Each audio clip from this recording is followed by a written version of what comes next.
¿Qué tal? ¿Cómo le va? Muy buenas noches. Me da mucho gusto darle la bienvenida a la tercera emisión de Imagen Noticias Guadalajara. Soy Ricardo Camarena. Gracias por su compañía. Y a continuación, un adelanto de la información que esta noche tenemos preparada para usted. Cuestionan expertos y diputados plan estatal para resolver la crisis del agua sucia en la ciudad.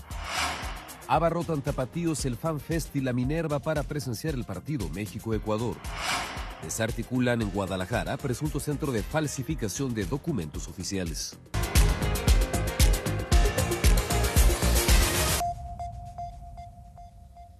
Vamos de lleno a la información. Esta noche gran parte del país está de fiesta y Guadalajara, claro, no es la excepción. México se impuso ante Ecuador 2-0, logrando un resultado histórico. Vamos a la zona de la Minerva, en donde se congregan miles y miles de personas que no solamente presenciaron este encuentro deportivo, sino que están festejando el triunfo tricolor. Mi compañero Ernesto Gómez Camacho se encuentra precisamente en este emblemático punto de nuestra ciudad. Ernesto, muy buenas noches, adelante. Hola, ¿qué tal, Ricardo? Muy buenas noches, gusto, placer saludarte a ti, a todo el auditorio. Me encuentro desde la Glorieta Minerva, donde hoy reportan las autoridades que se congregaron 40,000 personas que disfrutaron de este triunfo histórico de la selección nacional ante Ecuador de 2-0, con goles de Julián Quiñones y Raúl Jiménez. Aquí parte de cómo se observa pues el ambiente en esta glorieta, que es muy emblemática para todos los tapatíos y que pues al momento solamente han reportado 10 personas detenidas en el centro histórico de Guadalajara por actos de vandalismo.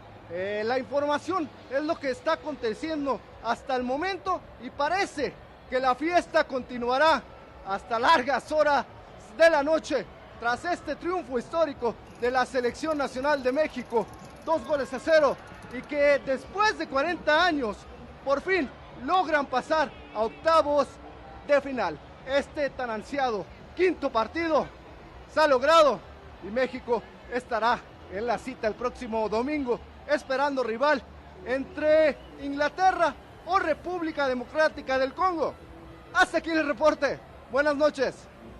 Ernesto, muchas gracias, muy buenas noches. Pues ahí tiene usted lo que se está viviendo esta noche, en este momento, ahí en la Glorieta de la Minerva. Sin embargo, habrá que decir que desde esta tarde, miles de aficionados, alrededor de 50,000 de acuerdo con la numeralia de Protección Civil y Bomberos de Jalisco, saturaron el Fan Fest y el Centro Tapatío para presenciar este partido, el México-Ecuador.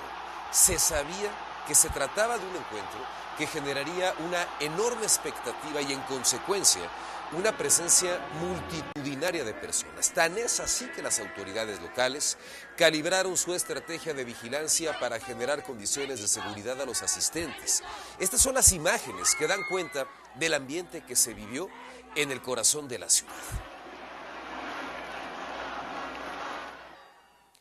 Sin embargo, el esfuerzo emprendido por las autoridades para preservar el orden evidentemente quedó rebasado. Esta noche se reportan disturbios de los que nos da cuenta mi compañero Israel Orozco. Israel, muy buenas noches, bienvenido y adelante con tu información. Ricardo, buenas noches, me da mucho gusto saludarte. Estamos, en el cruce de Juárez y Galeana, donde hace unos minutos a través de redes sociales te había informado de la concentración de gente, los disturbios en esta zona. Y es precisamente esta fachada de este restaurante que está completamente pintarrajeada. Hemos observado que ya hay algunos aficionados, subidos de copas, orinando en la calle, incluso menores de edad distribuyendo alcohol. Aquí podemos dar dos puntos. Una cosa es el festejo y otra ya es agredir, ahora sí que pasarse de listos, como dicen algunos. Y esperemos que la autoridad empiece a operar rápidamente. Actualizando la cifra, son ahorita 15 detenidos, 2 policías lesionados, uno de ellos, de gravedad, recibió un fuerte golpe en la cabeza. Ellos estaban tratando de controlar los disturbios en la zona del Fan Fest cuando se salió de control por la multitud que intentaba ingresar por la fuerza. De momento, ahorita que estamos reportando en esa zona, no hemos visto ningún oficial, a pesar de los disturbios que se generaron hace unos minutos. Esperemos que pronto actúen para poder, no digamos apaciguar la fiesta, pero sí controlar los desmanes. ¿Sabe hasta este momento por qué faltas o por qué delitos habrían sido detenidas estas personas? De momento señalan faltas administrativas, disturbios en el orden público. Dos de ellos, al menos, por realizar, como lo dijimos al inicio, orinar en la calle o incluso hacer otras necesidades fisiológicas. En este momento, ¿qué se vive ahí en el centro de Guadalajara? El partido terminó pues hace prácticamente una hora. Presumimos que muchas de estas personas se van a trasladar a la zona de la glorieta de la Minerva. Sin embargo, platícanos un poco qué es lo que está ocurriendo en el corazón de Guadalajara. Lo que observamos, algunos ya se han quedado en esta zona para seguir festejando, pero aquí algunos ya aprovechan para mandar saludos. Lo que también observamos es la gran cantidad de basura, desde botellas de plástico, botellas de vidrio, de vino, que en su momento fueron arrojadas cuando se estaban generando precisamente estos disturbios en esta zona. Insisto, Juárez y Galeana. La gente que estaba provocando estos desmanes ya se disipó, pero ahora están concentradas en otras áreas donde no hemos visto, insisto, la presencia de la autoridad. En algún momento, Israel, cuando se hablaba del despliegue de los elementos de seguridad, se hablaba de un trabajo coordinado entre las policías municipales, la policía estatal, pero también, en teoría, la presencia de elementos federales, particularmente de la Guardia Nacional. ¿Están o no están en este punto? Al menos en esta parte que hemos recorrido desde Federalismo hacia la zona de Plaza Universidad, no hemos visto ningún efectivo federal, tampoco municipal. Ellos los vimos más concentrados en la zona de la Minerva o más en la zona del FanFest. En este momento, Israel, bueno, poco a poco se percibe que se vacían las calles, aunque sabemos de cierto que seguramente el festejo también en el centro de Guadalajara durará pues algunas horas más en espera de que este tema pues no se salga de control. Evidentemente la gente está bebiendo de más, las autoridades no han podido meterlos en cintura y esto pues penosamente ha derivado en estas faltas administrativas. Ya tú nos has compartido en días anteriores información relacionada con la comisión de delitos, por ejemplo, el robo de teléfonos celulares, la aprehensión de algunas personas presumiblemente relacionadas con estos hechos, el derribo de algunos semáforos, por ejemplo, en la zona de la Minerva. Es decir, de pronto me parece que este festejo se sale de control, que las autoridades tampoco son capaces de generar estas condiciones de orden y de seguridad mínimas indispensables que se están esperando. Y a estas alturas de la noche, Israel, pues yo supongo que ya no son tantas las familias, sino mucho más los jóvenes que se encuentran en este momento en el centro de la ciudad. Claro, son la mayoría de los jóvenes los que están ahora sí que realizando estos desmanes. Documentamos también algunas imágenes de cómo algunos botes de basura los utilizaban para jugar con ellos, ahora sí que arrojarse. ¿Qué tal? Bueno, aquí estamos con algunos de ellos. Sí. Bueno, pues ahí están con parte del festejo. Israel, te agradezco mucho, por supuesto, este reporte. Y bueno, ahí tiene usted las personas consumiendo bebidas alcohólicas en plena vía pública, y lo que no deja de llamar la atención pues es la falta de elementos de seguridad, al menos de una manera pues mucho más robusta, que de alguna forma pues envíe también un mensaje de más orden y de mayor contundencia a quienes en todo su derecho, claro, salen a festejar algo que es motivo de alegría, pero que no puede, que no debe derivar en actos de vandalismo. Mañana, por supuesto, le estaremos compartiendo a usted el balance de lo que arroja en materia de concentración de personas, en materia de detenidos y también de generación de basura, que seguramente serán decenas y decenas de toneladas, de las que ya le platicaremos el día de mañana. Por lo pronto, mire, este lunes el gobierno estatal presentó un ambicioso proyecto para remediar el problema del agua sucia y maloliente que afecta a miles de habitantes de la zona metropolitana. Un proyecto, le decíamos a usted, que contempla cerca de 30 acciones que se implementarán en el corto, mediano y largo plazo. Un proyecto que requiere nada más 25,000 millones de pesos. Y desde ayer, una de las preguntas obligadas es, ¿y de dónde va a sacar el gobierno estatal todo este dinero? Esta fue la respuesta que hoy dio el secretario general de Gobierno. A ver, es un anuncio claro de la solicitud de 20,000 millones, entre los cuales podría estar la gestión ante el Congreso de Jalisco. Es una responsabilidad de todos los jaliscienses. Vamos a nosotros a hacer el trabajo para que también el Congreso ponga su grano de arena. ¿Pero sería una reasignación presupuestal, una posible deuda para esos 20 millones de pesos? ¿O cómo sale? Justamente por eso se trata de hacer una mesa de trabajo para ver las opciones que tenemos, ya sea de financiamiento o sea de una reasignación de recursos. O sea, no se sabe o no lo quieren decir porque probablemente la opción más viable sea la de un financiamiento, es decir, un endeudamiento. Es una de las rutas que se plantea para poder conseguir estos recursos y para hacerlo hay que acudir al Congreso de Jalisco y es obligado, por lo tanto, conocer cuál es la opinión de las y los legisladores locales. Carlos Carrizales. El gobierno del estado, a través del jefe de gabinete Alberto Esquer, anunció este lunes con bombo y platillo una inversión multimillonaria para mejorar la infraestructura del CIAPA, para lo cual tendrán que entrar al quite la Federación con recursos y el Congreso de Jalisco para aprobar el financiamiento y comenzar los trabajos. Sobre el tema, diputados de oposición opinaron para Imagen Televisión Guadalajara.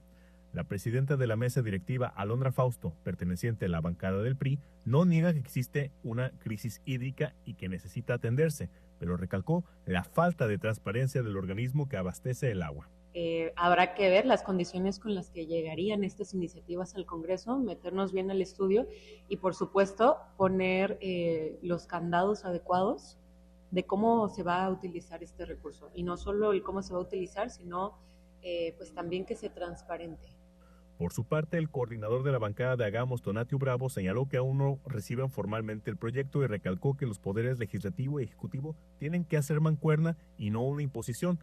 Esto para ver distintos escenarios. Creo que el Congreso debe revisar las diferentes alternativas que hay y debe construirse entre ambos cuál sería la mejor opción para Jalisco. Nosotros creemos que esa debe ser la mecánica de participación y además el Congreso debe cuidar de manera muy responsable cualquier tipo de endeudamiento. Por su parte, la diputada de Morena, Itzul Barrera, dijo que les dará el beneficio de la duda hasta que el titular de CIAPA, Ismael Jáuregui, acuda al legislativo para explicar en la Comisión de Hacienda la propuesta. Creemos que obviamente es un problema que tiene más de 50 años en la ciudad, que no se han cambiado las tuberías profundas el drenaje profundo del área metropolitana de Guadalajara, pero sí sabemos que estos 7 años lo han negado, hoy lo reconocen, que eso lo vemos bueno, lo reconocemos, pero veamos entonces de dónde viene el dinero y en qué se va a utilizar. El dirigente de la bancada del PT, Leonardo Almaguer, señaló que espera que la visita del titular del CIAPA legislativo, programada para este miércoles, sea para que escuchen sus inquietudes. Mañana venga con la capacidad de escuchar y con la capacidad de tomar nota de lo que aquí se diga, de lo que aquí se le exponga, para efectos de que pueda servir para generar una ruta de transformación al interior del CIAPA, que es lo que necesita. De acuerdo con el gobierno estatal, para las mejoras de la infraestructura y brindar agua de calidad, es necesaria una inversión superior a los 20,000 millones de pesos. Para Imagen, Carlos Carrizales. Sin embargo, además de analizar la viabilidad financiera de este ambicioso proyecto estatal, también es obligado conocer cuál es la opinión que tienen expertos que durante años, décadas, han seguido de cerca el tema del agua en la ciudad. Académicos que ven con reservas el planteamiento del gobierno de Jalisco. Naye Medina. Luego del posicionamiento del gobierno de Jalisco sobre las acciones para mejorar la calidad del agua en la zona metropolitana, el investigador de la Universidad de Guadalajara, Arturo Gleason, consideró positivo que finalmente las autoridades hablaran del tema, asegurando que el silencio ya era insostenible ante la demanda de agua limpia de miles de ciudadanos. Sin embargo, cuestionó que las propuestas presentadas sigan el mismo modelo de siempre, el cual señaló no es idóneo. Creo yo que las propuestas que se están planteando vuelven a enfatizar sobre este modelo de ejercer el agua. Un grupo de ingenieros deciden qué obras deben de ser, se presupuestan y tenemos que adoptarlas y no preguntar sobre ellas. El enfoque creo que no es el más idóneo. Deja de lado otros puntos de vista y se centra nada más en lo económico. Advirtió que antes de anunciar obras es indispensable realizar un diagnóstico con evidencia científica que permita identificar en qué parte del sistema se está contaminando el agua. Se debe hacer un diagnóstico a fondo, preciso, muy puntual, con evidencia científica, porque en la rueda no nos explican qué está pasando con precisión, qué sucede en las fuentes, qué sucede en las conducciones, qué está sucediendo en las potabilizadoras. Explicó que la revisión debe abarcar desde las fuentes de abastecimiento y las plantas potabilizadoras hasta los 162 tanques de distribución y los más de 8.500 kilómetros de la red hidráulica que llevan el líquido a las viviendas. Además, propuso crear una mesa técnica independiente integrada por especialistas de distintas disciplinas y ciudadanos. Esto al considerar que quienes permitieron que surgiera el problema no deberían ser los únicos en definir la solución. Por lo tanto, lo que proponemos es de que se instale una mesa técnica independiente en donde los que provocaron el problema no lo han atendido con puntualidad, no sean quienes decidan por sí mismos qué soluciones van. Para Imagen, Nayeli Medina. El tema, claro, reviste tal trascendencia que requiere la participación de todos los sectores de la sociedad. Es importante que lo tenga claro el gobierno, que escuche a todas las voces, que sume a los expertos, que el tema quede al margen de intereses políticos que tantas veces terminan pasando por encima de lo que realmente necesita la sociedad. Que sea un proyecto transparente, no como el agua que llega, en donde no quepan dudas, que no haya suspicacias, que no haya sospechas y, claro, que resuelva el añejo y ahora crítico problema del agua en la ciudad. Porque mientras se hacen todos estos anuncios, lo cierto es que los habitantes de la ciudad siguen padeciendo las deficiencias del CIAPA, las malas condiciones de la infraestructura de este organismo intermunicipal que pues siguen haciendo de la suya. Ver al agua correr siempre es relajante, a menos que sea por una fuga y sea potable. Sobre la calle Ruiseñor entre Naranjo y Nogal en la colonia del Fresno de Guadalajara, el agua comenzó a brotar. De una jardinera es donde se ve la forma en la que el vital líquido corre por esta vialidad y toma dos caminos distintos hasta llegar a Roble y estancarse o irse por Mezquite para que el cauce lo lleve hasta una boca de tormenta sobre Lázaro Cárdenas. Don Clemente vende tacos casi enfrente donde comenzó la fuga. Declaró a las cámaras de Imagen Televisión Guadalajara que ellos comienzan a instalarse desde las 6 de la mañana, por lo que al llegar se toparon con la sorpresa. Reportamos a las 6 de la mañana al CIAPA y al 911. Entonces, a mí se me hace injusto que habiendo tantas personas con carencia de agua y sabiendo que son litros, ahorita ya, imagínense la cantidad de agua que sale a borbotones, y los del CIAPA brillan por su ausencia. Eso sí, el gobierno pues está bueno para reclamar impuestos, para traernos bien asados a todos, pero ¿dónde se ve que para qué ponen números de reporte si ni siquiera los atienden las llamadas? Don Javier es vecino y comparte la frustración de Clemente sobre la manera en la que se desperdicia el agua. Digo, tanta colonia que no tiene agua y mire, ¿qué está pasando? Se está yendo al caño, pues digo, no es justo. Coincidieron en que las autoridades, así como son buenas para cobrar, deberían ser buenas para atender este tipo de reportes. Llaman a solucionar lo más pronto posible. Para Imagen, Carlos Carrizales.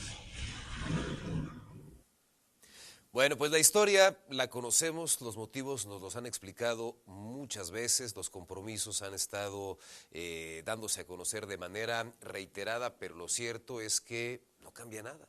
Siguen las fugas de agua limpia, las de aguas negras, la aparición de socavones, el problema con la antigüedad de las tuberías de la ciudad, la intermitencia en la prestación del servicio y el agua turbia y maloliente que llega a muchas colonias de nuestra ciudad. Y en vía de mientras, lo decía este ciudadano, pues en vía de mientras, el CIAPA sigue cobrando.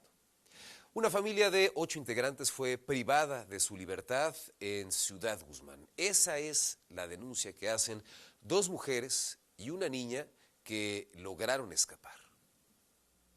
2 mujeres y una niña llegaron durante la mañana a los módulos de seguridad de la nueva central camionera para pedir ayuda, luego de denunciar que habían sido privadas de la libertad en el sur de Jalisco. De acuerdo con el testimonio que brindaron a las autoridades, las víctimas aseguraron que fueron privadas de la libertad junto con 8 familiares hombres en Ciudad Guzmán y que lograron escapar durante un descuido de sus captores. Tras llegar a una carretera, solicitaron ayuda a un automovilista, quien las trasladó hasta la central camionera, donde finalmente recibieron apoyo y fueron llevadas al DIF en San Pedro Tlaquepaque para su resguardo. Paramédicos confirmaron que las 2 mujeres presentaban lesiones leves, mientras que la menor de 4 años se encontraba ilesa y con buen estado de salud. Son unas femeninas las cuales sufrieron agresión directa, refieren que son de Ciudad Guzmán.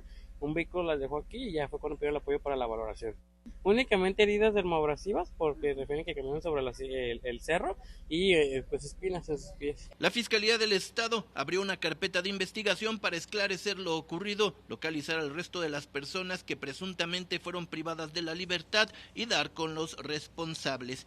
Informó para Imagen Alberto Mariscal. Ayer le informábamos en este espacio sobre la fuga de 8 hombres de un presunto centro de rehabilitación en la colonia Mirador Escondido en Zapopan. 2 de estos 8 hombres, también se lo platicábamos, fueron rescatados luego de caer a un barranco. Los 6 restantes, desaparecieron del escenario, pero ya fueron localizados de acuerdo con el gobierno estatal. Aún no, está el proceso de deslinde. Hay 2 personas, ya fueron rescatadas en su totalidad y están en la valoración de salud de estas personas. ¿Pero ya se localizaron a las 6 restantes o que le han compartido si el lugar era...? Están localizadas. Localizados, pues, estos 8 hombres que se dieron a la fuga. Sin embargo, hay muchas preguntas pendientes. ¿Por qué se fueron? ¿Quiénes son? ¿En qué condiciones estaba operando este presunto centro de rehabilitación? ¿De qué estaban huyendo? ¿En qué condiciones permanecían? Ojalá que las autoridades nos ayuden a conocer esas respuestas. Mientras tanto, en Guadalajara, la Fiscalía Estatal aseguró una vivienda en Jardines Alcalde. Vea por qué. Lo que pareció una gestoría vehicular terminó siendo un presunto centro de falsificación de documentos oficiales. El operativo se realizó en un inmueble ubicado en la calle Félix Palavicini, en la colonia Jardines Alcalde en Guadalajara. El lugar fue asegurado por la Fiscalía de Jalisco tras un cateo realizado por la Vicefiscalía en Investigación Especializada en Concentración Social, luego de que un juez autorizara la intervención. De acuerdo con las investigaciones, en el sitio aparentemente ofrecían trámites vehiculares como altas y bajas de placas, cambios de propietario e impugnaciones de fotomultas. Durante la diligencia, personal del Instituto Jalisciense de Ciencias Forenses aseguró diversos indicios y documentación para integrarlos a la carpeta de investigación. El inmueble quedó clausurado con sellos oficiales mientras continúan las investigaciones para determinar responsabilidades. Para Imagen, Israel Orozco. Y vea ahora cómo terminó una riña en la zona de Chapultepec. Una disputa entre 2 indigentes terminó con uno de ellos herido de bala. Los disparos y los gritos de la víctima se escucharon desde una casa abandonada ubicada sobre la calle Pedro Moreno y General San Martín, en la colonia americana de Guadalajara. A la llegada de las autoridades, localizaron al afectado de 34 años con 2 impactos de bala, uno en el brazo izquierdo y otro en la pierna derecha. Después de recibir atención médica, fue trasladado a un hospital fuera de peligro. Sobre el presunto responsable, se informó que escapó antes de la llegada de los oficiales y no hubo pistas sobre su paradero ni del arma utilizada en la agresión.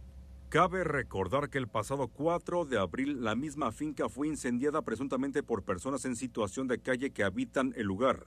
Aquella ocasión, policías rescataron a varias personas y detuvieron a Jonathan N. de 32 años, señalado por provocar diversos incendios en esta casa. Para Imagen, Israel Orozco. Bueno, y vamos a más información generada en materia de seguridad. Las autoridades de Jalisco detuvieron en Ocotlán a César Augusto, le dicen el Tondiro, y está señalado como presunto participante en la emboscada contra elementos de la Guardia Civil de Michoacán, ocurrida el pasado 10 de junio, en donde 5 policías fueron asesinados y otros 5 resultaron lesionados. De acuerdo con la información oficial de la Fiscalía General del Estado de Michoacán, las investigaciones permitieron establecer que el detenido presuntamente formó parte del grupo que perpetró el ataque y que permaneció en la zona aproximadamente 2 horas antes de la agresión. Tras los hechos, habría huido a Jalisco, en donde fue localizado con una herida de bala en una pierna, presuntamente sufrida durante el enfrentamiento. Posteriormente, fue trasladado de regreso a Michoacán y se encuentra a disposición de la autoridad judicial para definir precisamente cuál va a ser su situación legal. Y vámonos a más información que tiene que ver con algo de lo que ya hemos platicado precisamente con usted, la solidaridad con el pueblo venezolano, con la finalidad de sumarse a los apoyos a los habitantes de este país sudamericano tan severamente golpeado por los terremotos de la semana pasada. La Universidad de Guadalajara anunció la apertura de un centro de acopio en la Rambla Cataluña, el cual comenzará a operar desde el 1 de julio de 9 de la mañana a 6 de la tarde, de lunes a viernes y sábados y domingos desde las 10 hasta las 2 de la tarde. Recibirán insumos para curaciones y primeros auxilios, alimentos no perecederos, artículos de limpieza, en fin. El llamado es a ser solidarios, por supuesto, con quienes peor la están pasando. Nos vamos, muchas gracias, que descanse, buenas noches.